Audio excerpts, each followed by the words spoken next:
I grew up in southwestern Minnesota. I was the youngest of 5 with 4 older sisters. In my faith, I was a really good actor. I was really good at putting on the face of a Catholic. I don't know if there was ever a time I ever truly just sat and prayed. So I went off to college, and I found out right away that when I don't have support in my faith, I didn't do it. I was tired of lying to my parents, so I broke down and I said, Mom, Dad, I don't know if I have any faith. And then I thought about all my friends who had faith and all the difficulties they had gone through, and I thought, I know why it is, Mom, Dad. I've never had anything hard to go through in my life. I never needed to turn to Christ. My parents are just weeping. They simply said, John, we want you to say a prayer for faith. I went to bed, they went to bed. I was exhausted right when I went to bed, but I couldn't fall asleep. And then it hit me. John, you never said that prayer for faith. So I say this really, really flippant, Dear Lord, give me faith. I wake up the next morning and I head out to my job, and part of my job, I have to drive a 4-wheeler through corn and bean fields and look for pests and stuff. And I'm on this 4-wheeler and I start to notice my eyes are just getting squiffy. And then the next moment, I wake up on my 4-wheeler. The 4-wheeler's running, and I ran down 5-6 rows of corn. We went into the local ER, and they told me I had blood on my brain. All we had heard to this point was blood on the brain. And now there's whispers of this could be something. We got hooked up with the Mayo Clinic down in Rochester. So they biopsied through my left cerebellum, and I lost control of my left side of my body.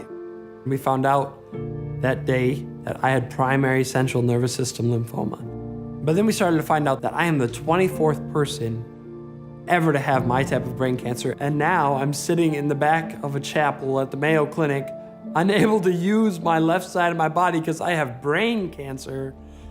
I need Christ. At the beginning, I didn't really cling to the prayer, but my mom, she had this rosary in her hand. I remember seeing it and being like, this is what I'm supposed to do. I can't say that I had even a mustard seed of faith, but it started to slowly grow. So we go to Lourdes, right? And I get there, and it's rainy, everything's wet and cold. And they walk me into the water, and I'm in there, and I'm shivering, right? He takes a pitcher of water, and then he pours it over my head. It was like this warm shower of water. I still believe to this day that it was Our Lady, right? Just pouring her love on me. And so we go on, and by the end of the radiation, I had received the most whole brain radiation they have ever given out at the Mayo Clinic. And we do a scan, and there's no visible sign of cancer. So I'm given the token words, John, you are in remission. I had just a regular checkup where I went in and I was getting an MRI. There was still no signs of cancer, which is great.